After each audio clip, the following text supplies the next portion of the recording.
ಓಂ ಸದ್ಗುರುನಾಥ ಶರಣಂ ಜಯ ಜಯ. ಓಂ ಸಚ್ಚಿದಾನಂದ ಶರಣಂ ಜಯ ಜಯ. ಎಲ್ಲರಿಗೂ ನನ್ನ ನಮಸ್ಕಾರಗಳು.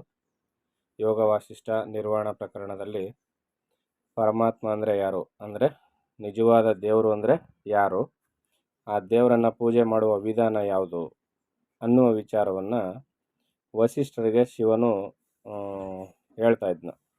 ಈಗ ಮುಂದುವರೆದು ಹೇಳ್ತಾನೆ, ಅದು ಎಲ್ಲೆಲ್ಲಿಯೂ ಇರುವುದು, ಲತೆಗಳ ಒಳಗೆ ರಸವಿರುವಂತೆ ಅದು ಸತ್ತ ಸಾಮಾನ್ಯ ರೂಪದಿಂದ ಇದ್ದರೂ ಸರ್ವವೂ ತಾನೇ ಆಗಿರುವುದರಿಂದ ಮಹಾ ಸತ್ತ ಕೂಡ ಆಗಿರುವುದು. ಸರ್ವವು ಇಡೀ ಜಗತ್ತು ಇಡೀ ಬ್ರಹ್ಮಾಂಡವೂ ತಾನೇ ಆಗಿರುವುದರಿಂದ ಅದು ಮಹಾಸತ್ತಾಗಿ ಇರ್ತದೆ ಮತ್ತು ಅದು ಯಾವಾಗಲೂ ಪ್ರಕಟವಾಗ್ತಾ ಇರ್ತದೆ. ಅದು ಪರಾಪ್ರಕಾಶವು ಕಾಣಿಸ್ಕೊಳ್ಳುವಂಥ ಒಂದು ಪ್ರಕಾಶ ರೂಪ ಕೂಡ ಆಗಿರ್ತದೆ. ಅರುಂಧತಿಯಲ್ಲಿರುವ ಚಿತ್ತತ್ವವು ಯಾವುದು? ಅರುಂಧತಿ ಅಂದರೆ ಯಾರಿಲ್ಲಿ ವಸಿಷ್ಠರ ಹೆಂಡತಿ.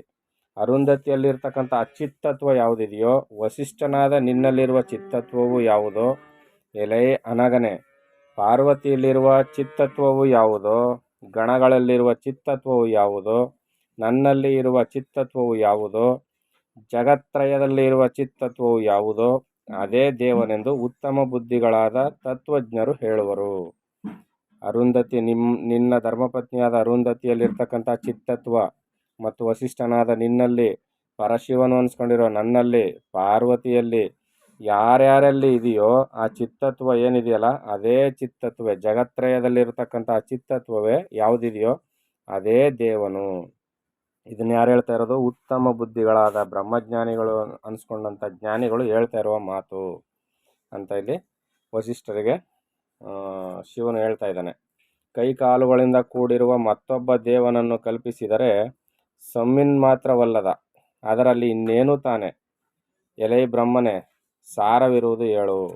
ಅದರಲ್ಲಿ ಏನು ಸಾರ ಇದೆ? ನಾವು ಚಿನ್ಮಾತ್ರವಾದ ಆ ಚಿನ್ಮಯ ಚಿದ್ಗನ ವಸ್ತುವಿಗೆ ಕೈ ಕಾಲುಗಳನ್ನು ಕಲ್ಪಿಸ್ಕೊಳ್ತೀವಿ ನಮ್ಮಂತೆ. ಅದರಲ್ಲಿ ಏನಾದರೂ ಸಾರ ಇದೆಯಾ? ಏನೂ ಸಾರವಿಲ್ಲ. ಅದರಿಂದ ಆ ರೀತಿಯಲ್ಲಿ ಮಾಡಬಾರ್ದು ಅಂತಲೂ ಕೂಡ ಹೇಳ್ತಾರೆ. ಸಂಸಾರದಲ್ಲಿ ಕೊಂಚವಾದರೂ ಸಾರವಿರುವುದಾದರೆ ಅದು ಚಿತ್ತು ಅಲ್ಲಿರುವುದರಿಂದಲೇ. ಈಗ ಸಂಸಾರ ದುಃಖಮಯ ಅಂತ ಹೇಳ್ತಾರೆ, ಶರೀರ ರೋಗಮಯ ಅಂತ ಹೇಳ್ತಾರೆ. ಆದರೆ ಅದರಲ್ಲಿ ಏನಾದರೂ ಕಿಂಚಿತ್ತು ಸುಖ ಕಾಣಿಸ್ತಾ ಇದೆ ಅಂದರೆ ಅದರಲ್ಲಿಯೂ ಕೂಡ ಏನಿದೆ? ಆ ಪರಮಾತ್ಮನೇ ಇದ್ದಾನೆ, ಅದರಿಂದಲೇ ಅದು ಕಾಣಿಸ್ಕೊಳ್ಳುತ್ತೆ. ಆದ್ದರಿಂದ ಸಕಲ ಸಾರಭೂತನಾದವನು ಯಾರೋ ಅವನೇ ಆ ದೇವನು. ಆ ಸರ್ವ ಸ್ವರೂಪನಾದ ದೇವನೇ ಅಹಂ ಎಂದುಕೊಂಡು ಇಲ್ಲಿರುವನು. ಎಲ್ಲರಲ್ಲಿಯೂ ಆ ಪರಮಾತ್ಮನೇ ಸಾರಭೂತವಾಗಿ ತುಂಬಿಕೊಂಡಿದ್ದಾನೆ. ಅದರಲ್ಲಿ ಅದದ ಸಾರಭೂತವಾಗಿ ಅದು ಕಾಣಿಸ್ತದೆ. ಹೂವಿನಲ್ಲಿ ಸುವಾಸನೆಯಲ್ಲಿ ಕಾಣಿಸ್ಕೊಳ್ತದೆ, ಈ ಥರ ಕಾಯಿ ಪಲ್ಯಗಳಲ್ಲಿ ಅದರ ಶಕ್ತಿಯುತವಾದ ರುಚಿ ಮತ್ತು ಶಕ್ತಿಯಲ್ಲಿ ಕಾಣಿಸ್ಕೊಳ್ತದೆ. ಹೀಗೆ ಯಾವ್ಯಾವುದರಲ್ಲಿ ಏನೇನಿದೆಯೋ ಎಲ್ಲದರಲ್ಲಿಯೂ ಕಾಣಿಸ್ಕೊಳ್ತದೆ. ಆದರೆ ಕಾಣಿಸ್ಕೊಂಡಾಗ ಏನಾಗುತ್ತೆ? ಅದು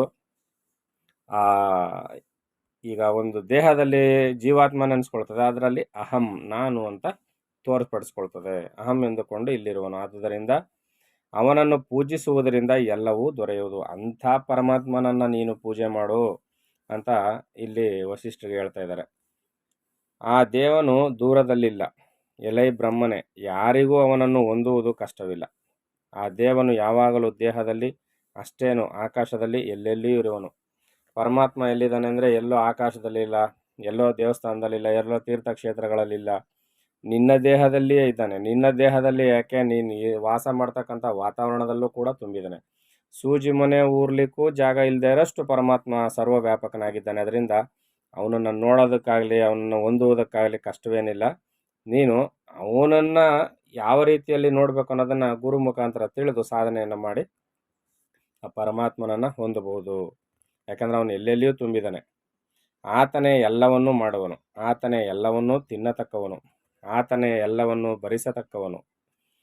ಹೋಗುವವನು ಆತನೇ, ಉಸಿರಾಡುವವನು ಆತನೇ, ಆತನೇ ಎಲ್ಲವನ್ನು ಅರಿಯತಕ್ಕವನು, ಅಂಗಾಂಗಗಳನ್ನು ಕೆಲಸ ಮಾಡಿಸುವವನು ಆತನೇ, ಸರ್ವ ಕಾರಣನೂ ಅವನೇ, ಪ್ರೇರಕನೂ ಅವನೇ, ಎಲ್ಲವನ್ನು ಅವನೇ ಮಾಡಿಸ್ತಕ್ಕಂಥವನು. ಎಲೆ ಮುನೀಂದ್ರನೇ, ವಿಚಿತ್ರ ವ್ಯಾಪಾರಗಳನ್ನು ಮಾಡುವ ಈ ದೇಹಪುರಿಯಲ್ಲಿ ಆತನು ಇರುವುದರಿಂದಲೇ ವ್ಯಾಪಾರಗಳೆಲ್ಲವೂ ನಡೆಯುತ್ತಿರುವುದು. ಆತನ ಸ್ವರೂಪದಿಂದಲೇ ಇದು ನಿಯತವಾಗಿರುವುದು. ಆತನ ಸ್ವರೂಪದಿಂದಲೇ ಇದು ನಿಯಮಿಸಲ್ಪಟ್ಟಿರುವುದು. ಆದ್ದರಿಂದ ನೀನು ಅವನನ್ನು ಕಾಣಬಹುದು. ಶರೀರವೆಂಬ ಮಹಾಗೃಹ ಒಂದುಂಟು, ಅದು ಆತನ ಪ್ರಸಾದದಿಂದ ವ್ಯಾಪಾರ ಮಾಡುವುದು. ಶರೀರವೆಂಬ ದೊಡ್ಡ ಕೋಶದಲ್ಲಿ, ಹೃದಯವೆಂಬ ಗುಹೆಯಲ್ಲಿ ಆ ಗುಹೇಶ್ವರನು ಇರುವನು. ಪರಮಾತ್ಮ ಯಾವ್ಯಾವ ರೀತಿಯಲ್ಲಿದ್ದಾನೆ ಅಂತ ಶಿವನು ವರ್ಣನೆಯನ್ನು ಮಾಡ್ತಾ ಇದ್ದಾನೆ ವಸಿಷ್ಠರ ಮುಖಾಂತರ ನಮ್ಮಗಳಿಗೆಲ್ಲ ತಿಳಿಸ್ಕೊಡ್ತಾ ಇದ್ದಾನೆ.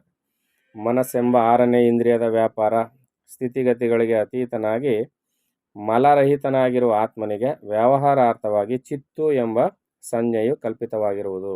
ಕಲ್ಪಿಸಿರೋರು ಯಾರು? ನಾವುಗಳೇ. ವ್ಯವಹಾರ ಮಾಡೋದ್ರಿಂದ ಆ ಚಿನ್ಮಯನಿಗೆ ನಾವೇನು ಮಾಡ್ತೀವಿ? ಚಿತ್ತು ಅನ್ನುವ ಒಂದು ಸಂಜ್ಞೆಯನ್ನು ನಾವು ಕಲ್ಪಿಸ್ಕೊಟ್ಟಿರ್ತೀವಿ. ಮೊದಲನೇದಾಗಿ ಅಹಂಕಾರವನ್ನು ಕಲ್ಪಿಸ್ತೋ. ಯಾವುದಕ್ಕೆ? ಸೀಮಿತವಾಗಿ ದೇಹಕ್ಕೆ ಉಪಾಧಿ ಒಳಪಟ್ಟದ್ರಿಂದ ದೇಹಕ್ಕೆ ಸೀಮಿತವಾದ್ರಿಂದ ಅಹಂ ಅಂದರೆ ನಾನು ಅಂತ ಆ ದೇಹಕ್ಕೆ ಮಾತ್ರ ಸಂಬಂಧಪಟ್ಟಂಗೆ ಅಹಂ ಅನ್ನುವುದನ್ನು ಆ ಸಂಜ್ಞೆಯನ್ನು ಕಲ್ಪಿಸ್ತೋ. ಈಗ ವ್ಯವಹಾರವನ್ನು ಮಾಡೋದ್ರಿಂದ ಏನು ಮಾಡ್ತು? ಚಿತ್ತು ಅನ್ನೋ ಒಂದು ಸಂಜ್ಞೆಯನ್ನು ಕೂಡ ಕಲ್ಪಿಸ್ಕೊಟ್ಟು. ಚಿತ್ ಸ್ವರೂಪನಾದ ಆತ್ಮನು ಸೂಕ್ಷ್ಮನು, ಸರ್ವವ್ಯಾಪಿಯು, ಯಾವುದಕ್ಕೂ ಅಂಟದವನು. ಅವನು ಈ ದೃಶ್ಯರೂಪ ದೇಹವನ್ನು ತೋರುವಂತೆಯೂ ತೋರದಿರುವಂತೆಯೂ ಮಾಡುತ್ತಿರುವನು. ಭಾಸ್ಯವಾದ ಜಗತ್ತು ಅಂದರೆ ಕಾಣತಕ್ಕಂಥ ಜಗತ್ತು ಇರುವಾಗ ಮಾಡಿದಂತೆಯೂ ಅದಿಲ್ಲದಾಗ ಮಾಡದಿರುವಂತೆಯೂ ತೋರುವನು ಎನ್ನಬೇಕು. ಆ ಚಿತ್ತು ಎಂಬುದು ತಾನು ಅತ್ಯಂತ ವಿಮಲವಾಗಿದ್ದರು, ಅರ್ಥ ಆಗ್ತಿದೆಯಲ್ವಾ? ಯಾವ ಮಲವೂ ಇಲ್ಲದೇ ಇದ್ದರೂ ಚಿತ್ತು ಅಂತಕ್ಕಂಥದ್ದು ಜಗತ್ತಿನ ಸೃಷ್ಟಿ ಸ್ಥಿತಿ ಲಯರೂಪವಾದ ಜಗದ್ವ್ಯಾಪಾರ ಎಲ್ಲವನ್ನೂ ವಸಂತಋತುವು ರಸವನ್ನು ಕೊಟ್ಟು ಲತೆಯನ್ನು ಪೋಷಿಸುವಂತೆ ತಾನು ನಿಂತು ಪೋಷಿಸುವುದು. ಈಗ ವಸಂತ ಋತು ಲತೆಗಳಿಗೆಲ್ಲ ರಸವನ್ನು ಕೊಡ್ತದ? ವಸಂತ ಋತು ಬಂದಾಗ ಲತೆಗಳು ತಾನಾಗಿ ಚಿಗುರಿ ದಷ್ಟಪುಷ್ಟವಾಗಿ ಚೆನ್ನಾಗಿ ಕಾಣ್ತವೆ, ರಸದಿಂದ ಕೂಡಿರ್ತವೆ ಅಲ್ವಾ? ಆದರೆ ಇಲ್ಲಿ ವಸಂತ ಋತು ರಸವನ್ನು ಕೊಡ್ತು ಅಂತ ಹೇಳುವಂತೆ ಈ ಜಗದ್ವ್ಯಾಪಾರವೆಲ್ಲವನ್ನು ಪರಮಾತ್ಮನೇ ಮಾಡ್ತಾ ಇದ್ದಾನೆ ಅಂತ ಅನ್ನಿಸ್ಕೊಳ್ತದೆ. ಆದರೆ ಅವನು ತಟಸ್ಥ, ಅವನು ಯಾವ ಕಾರ್ಯವನ್ನು ಮಾಡುವವನಲ್ಲ.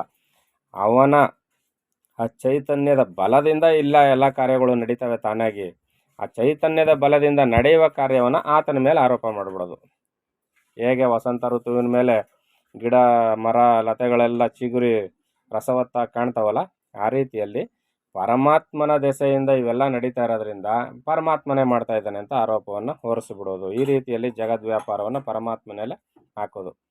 ಚಿತ್ತು ತಾನು ತನ್ನಂತೆಯೇ ಇದ್ದುಕೊಂಡು ತನ್ನಲ್ಲಿಯೇ ತೋರಿಸುವ ಚಮತ್ಕಾರಗಳನ್ನು ಬಹು ಸೊಗಸಾದವು. ಅವು ಕಾಣಿಸಿಕೊಳ್ಳುವುದು ಆ ಚಿತ್ತಿನಿಂದಲೇ. ಅದರಿಂದ ಕೆಲವು ಆಕಾಶವೆಂಬ ಹೆಸರುಳ್ಳಗಳು ಆಗುವು. ಆ ಚಮತ್ಕಾರಗಳಲ್ಲಿ ಕೆಲವು ಜೀವವೆಂದು, ಚಿತ್ತವೆಂದು, ಕಾಲವೆಂದು, ದೇಶವೆಂದು ಹೆಸರುಳ್ಳವು. ಈ ಚಿತ್ತಿನಲ್ಲಿ ಚಮತ್ಕಾರಗಳು ನಡೀತವೆ. ಆ ಚಮತ್ಕಾರಗಳಲ್ಲಿ ಕೆಲವನ್ನ ಜೀವಗಳು ಅಂತ ಕರೀತಾರೆ. 84 ಲಕ್ಷ ಜೀವರಾಶಿಗಳಿದಾವಲ್ಲ ಅವುಗಳನ್ನ.